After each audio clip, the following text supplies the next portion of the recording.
So taking a shower is probably one of my favorite things. This is a time where you can relax, take some time for yourself, and ponder some of life's greatest mysteries. And you may be thinking, really, Jose, a whole video on how to take a shower? All I need is soap and water. But the truth is, if you do it the right way, you can maximize the whole shower process to make sure that your skin is always glowing and your hair looks luscious all the time. So if you're interested in that, today I'm gonna show you 7 steps that you can take to properly take a shower. Number 1, get the temperature just right. Super hot water just dries out your skin and is damaging over time. Cold water is optimal for its benefits, but let's be honest, most people aren't comfortable with cold water. So the best route is finding something that's comfortable and pleasurable, which in my opinion is just lukewarm water. It's not so hot that it's damaging and will dry out your skin, or so cold that it's just uncomfortable. The second tip, you always want to work from the top down. So you're gonna start with your hair. Remember, you don't actually have to wash your hair every day. It depends on your hair type and how oily it gets, how often you go to the gym, and etc. However, the times you do wash it, I like to use my Vitagood scalp massager every time I'm working in the shampoo to really work in the shampoo through my scalp and my hair to wash out not only the oil and dirt buildup, but all the product buildup that I use on a daily basis. That weighs your hair down and makes it harder for you to get that volume you're looking for when you're styling your hair. So every once in a while, you're gonna wanna remove all that product buildup. And if you're not using one of these tools, you're missing out. They're inexpensive and makes a huge difference when it comes to working in the shampoo and really washing out your hair thoroughly. This is because most people just shampoo their hair strands and don't actually go all the way to the scalp. Neglecting the scalp will just cause dandruff buildup. With this tool, not only are you cleansing the hair, but also reaching the scalp to make sure you get a full cleanse and avoid any of that buildup. In other words, if you don't have one of these, I'm gonna link them down below. And since they're a sponsor, they always make it super affordable so you can pick one up. But number 3, right after you're done cleansing your hair of all the product, you're gonna wanna apply a conditioner. The shampoo probably just stripped all the oils out and left it dry and brittle. A conditioner will rehydrate that hair, and applying it as the second step is perfect because it will allow you to leave the conditioner in for 3 to 5 minutes to really allow it to hydrate each strand of hair while you move on to the rest of your shower. Which is number 4. Like I said, you're starting from top to bottom, so next stop is your face. Now this process is best because you're gonna allow the soap to work its way down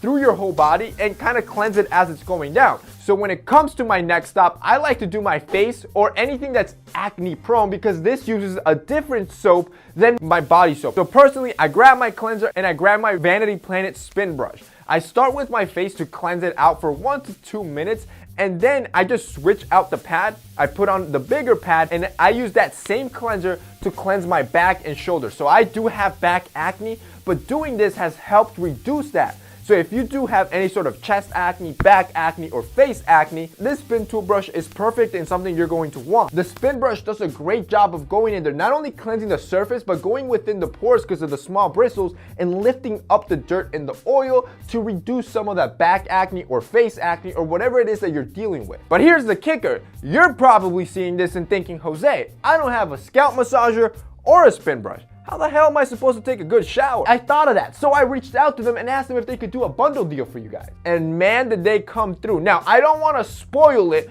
but if you don't have a spin brush or a scalp massager for a proper shower, I'm going to have a link below where they're offering you a limited time bundle package. It's so affordable. I don't even want to spoil it. I'm going to have that link below so you guys can check them out. Like I said, the spin brush is perfect to battle acne and do it while you're in the shower, and the scalp massager is perfect to cleanse your hair. If you want either of those tools, they're going to be linked down below. Step number 5, now you can move on to your regular body soap. Once you've dealt with all the areas that are acne prone, you can move to a cleanser that's a little bit stronger since the rest of your skin is a little bit more tough than your face. This also means you can use your regular scrubbing pad and loofah and make sure you target areas that are prone to bacteria buildup, which leads to the stench, aka your armpits, your groin region. These are areas you really want to focus on and wash every single day to avoid you having any funky smells building up. In other words, like your balls and your armpit. The rest of your region, like I said, as the soap works its way down, it's also helping cleanse. But using the loofah or scrubbing pad that you use, you can work through the rest of your body once you've targeted the main area. Tip number 6, you want to keep these showers quick. Overall, every shred of research that I read on articles and from dermatologists suggested that all your showers should be kept quick, anywhere from 5 to 10 minutes, which means the whole process we just went through shouldn't take you more than 10 minutes. And if you take 2 showers a day, say once in the morning and once at night after the gym, each shower should be about 5 minutes. This is because prolonged time in the shower can damage your skin, especially in the long run. So keeping them short avoids any of that long-term damage. 7, now you're completely done. You step out of the shower, your skin's a little bit brittle. Keep in mind you just stripped it from the dirt, your natural oils, and everything, so it's dry.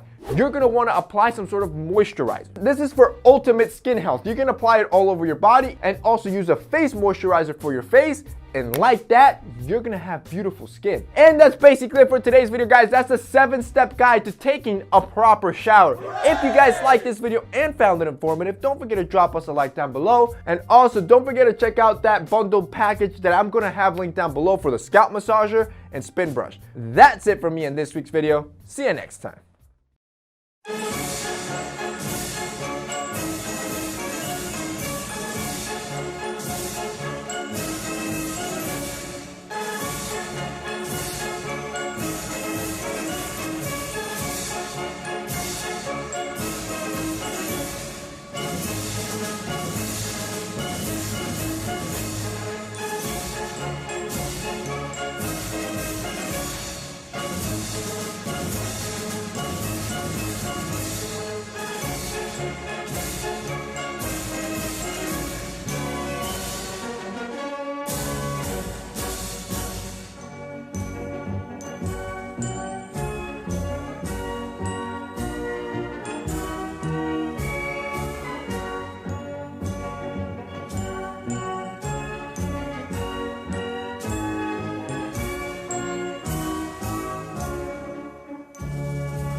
Si tu te demandes pourquoi donc je parle français, premièrement, je suis juste doué en langue, j'ai appris le français et maintenant je peux le parler sans aucune aide.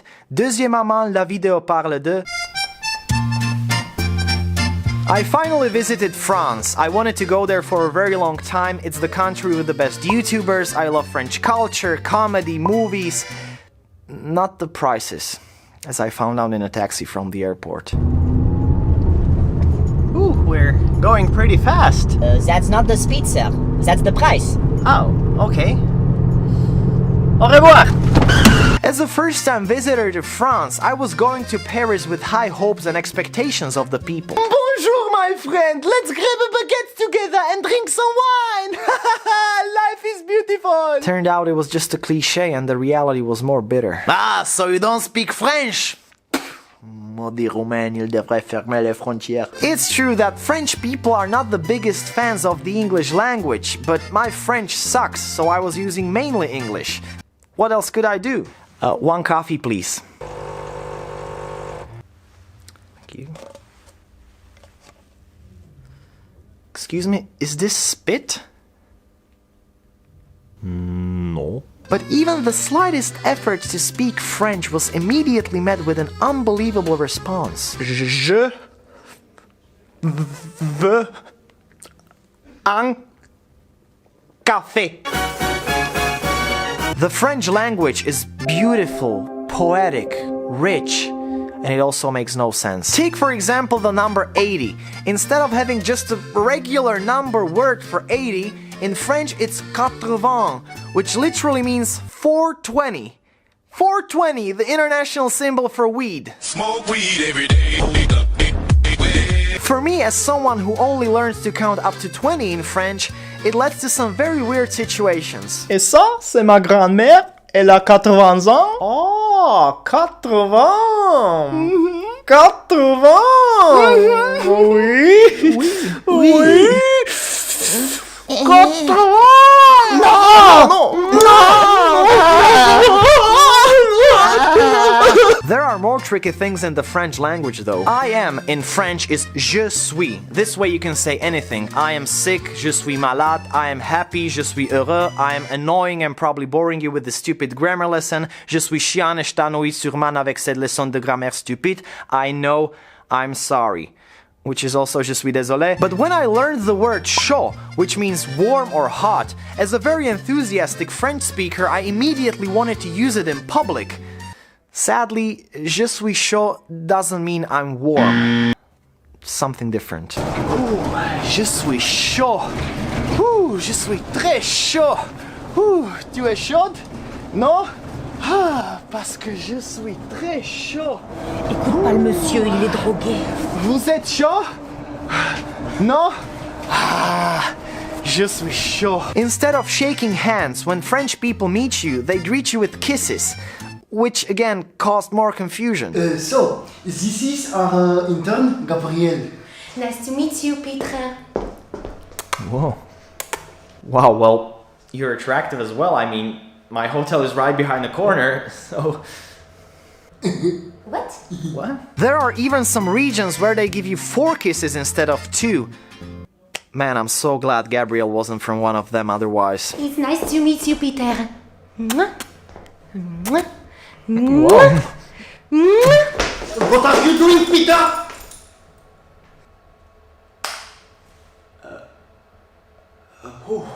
Je suis chaud. Je suis très chaud.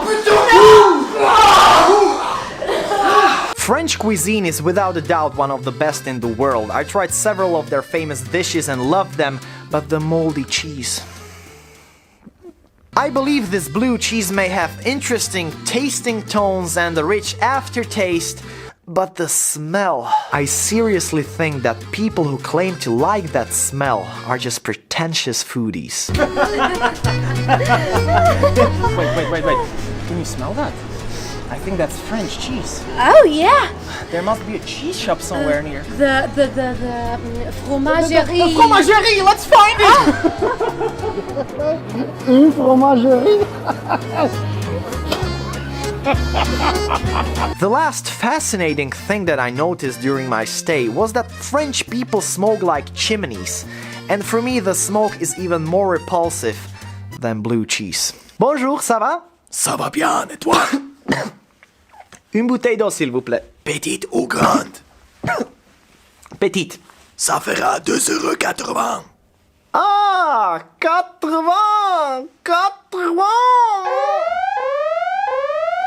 The day before leaving France while drinking beer in a bar, I tweeted to Cyprien and Normand, the 2 biggest French YouTubers and probably my biggest YouTube role models, if I could take a picture with them. I was a bit drunk and was only doing it for fun, but they both didn't respond, of course, moving on. But YouTube Paris saw that tweet and they invited me to their splendid YouTube space, gave me a free tour and made my French experience even better. Especially after I made a complete fool out of myself in front of Ludovic, another huge French YouTuber who came to the bar where I was tweeting. That was really interesting, but oh my god, that's Ludovic. He's one of the biggest French YouTubers. What is a YouTuber? Never mind, I'll be right back. Monsieur, je suis YouTube. I also do YouTube, French YouTube. My French, français, and not very good. English video. Cyprien and Norman. I like French video, your video, all video, toutes les vidéos. Je dois sortir. I'm pretty glad they didn't deport me from France after everything that's happened. Despite all of the situations, it was an amazing trip in an amazing country, and to all the French people, I'd like to say just one thing. Premièrement, je suis juste doué en langue, j'ai appris le... I forgot to change the cue card. You had one job. I'm sorry. Merci et abonne-toi.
Admit it, when someone asks you what places are on your travel bucket list, Paris is included and is always on the top of the list, right? Well, obviously, yeah.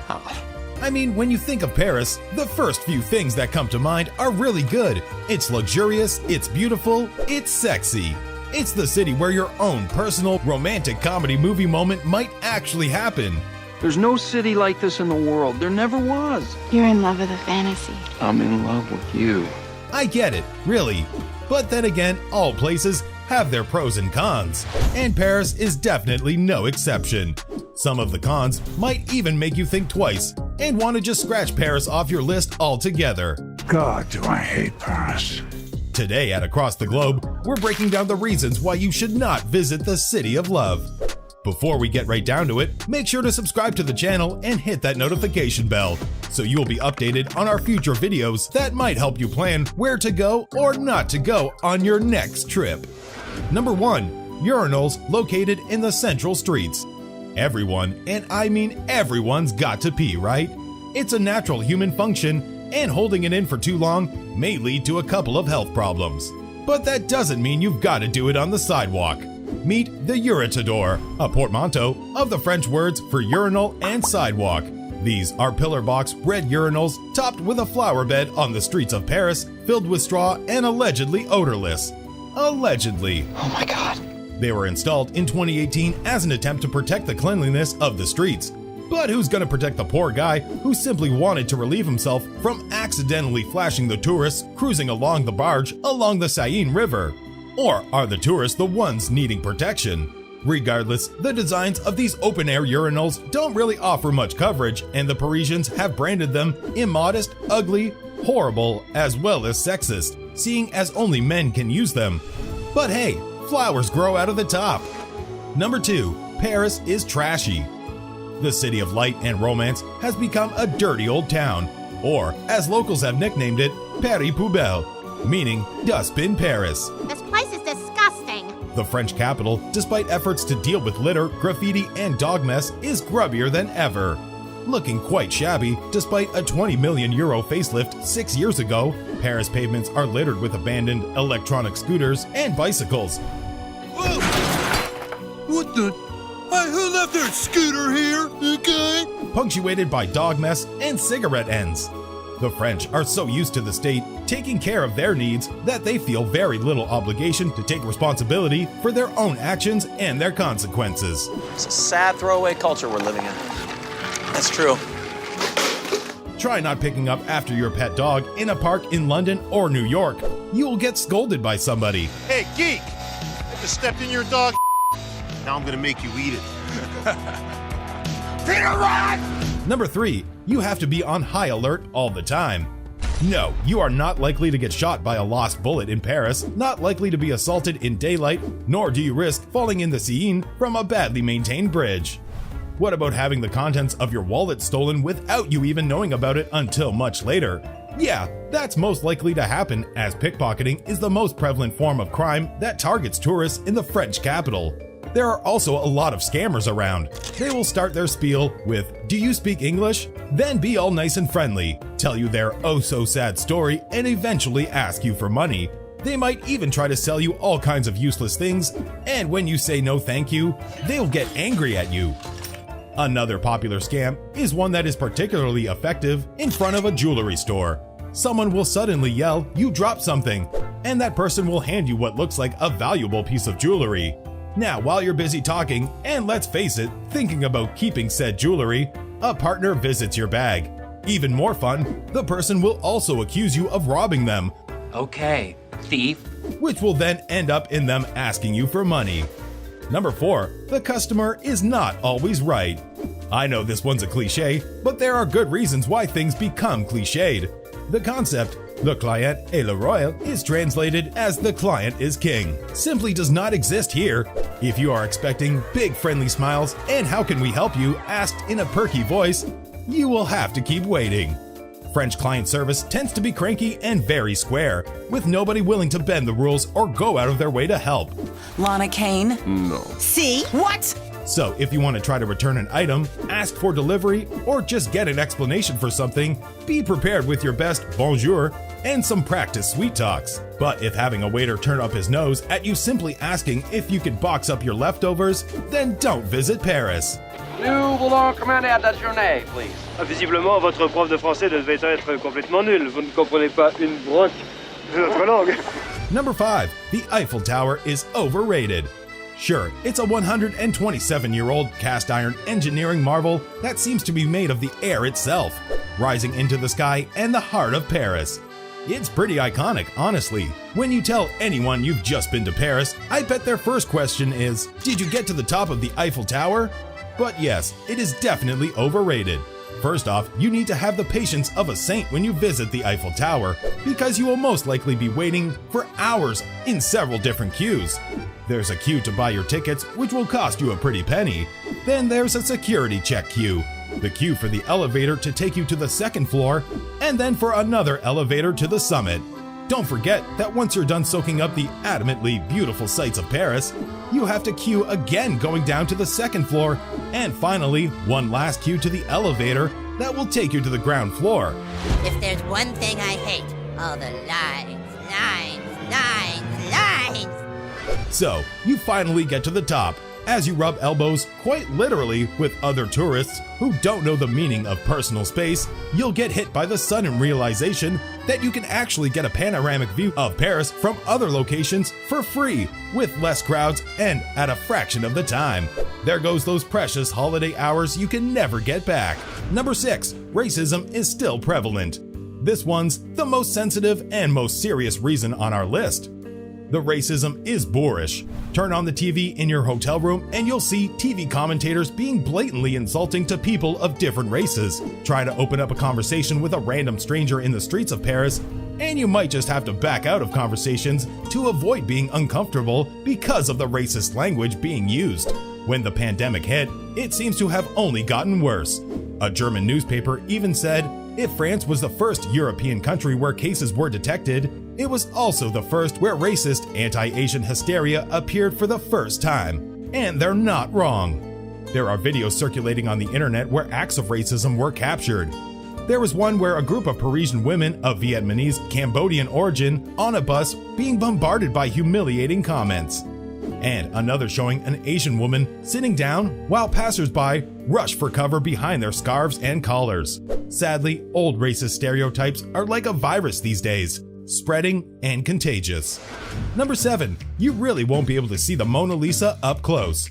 Oh, you thought you were done with the queues with the Eiffel Tower?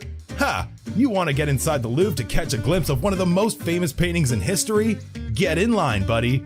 Once you get in after conquering the Louvre lines, most people rush to see the mysterious smile girl, Mona Lisa. Obviously, everyone wants to see the painting up close. Easier said than done. Since a lot of people, and I do mean a lot, want to take selfies with her, you're gonna have to wait your turn. Then, when you approach the painting, you will see the glare on the protective glass won't allow you to photograph it. Finding the right angle is virtually impossible. You might even get hit by a camera lens or a selfie stick while trying to capture her serene smile on your phone. Besides, in real life, the painting is small, and you can't really get close enough to it to fully enjoy the masterpiece. Number 8. There are very few places where people speak English. You don't speak to foreigners in your country in their own language, do you? No, right? And don't expect the French to do it for you either. They most probably won't, and shouldn't have to. You'll find that even if the French do speak English, they might not. Can you give me some more swordfish? I don't speak English. Either because they're feeling taciturn, or it just might be that, like you, they feel shy of trying their English out. If you immediately start talking to a French person in English, they will pretend not to speak English. Speak French with a French person. Then they will switch into English. It's just how it works. It may happen that the staff in the restaurant you're eating in don't speak English, or they speak with an accent so thick it will make it hard for you to understand. Also, there may be no menus in English, only exclusively in French, so you will have to guess what is what. You may get hungry and frustrated, but at least it won't be boring. Number 9. French women don't look anything like the ones they show in films. The films with French actresses make them look stylish and charming, mysterious girls. They wear perfect clothes, complete with a stylish black and white top, slim black pants, and of course, a beret. They're independent, they speak their mind, and they look stunning.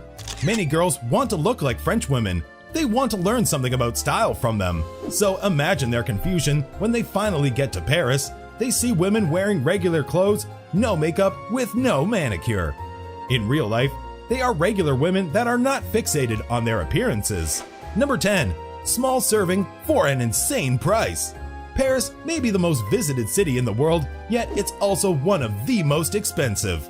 France is famed as a world leader when it comes to fine eating, known to the French as gastronomy, and known to the world over by the French expression haute cuisine. So it's no surprise that the prices are astronomical. France actually just put up food and drink prices under a new law last year, which caused even higher costs, resulting in restaurants also driving up their prices. Even if you've got the money to splurge, don't expect to overeat in a French restaurant. The portions there are very small. Oh, and did we mention very expensive? But hey, at least you get to have free baguettes as a side in most restaurants. Sadly, all Paris food spots don't tell such fine tales. In fact, Paris food can be kind of bad sometimes. If you dreamed of perfect foie gras and crispy frites on every corner, wake up, lovely. You actually do have to work for your food and pay for it at an insane price. So there you have it. What did you think? Are you willing to leave everything behind and move to Paris? As always, don't forget to leave a like and subscribe for future content. Thanks for watching,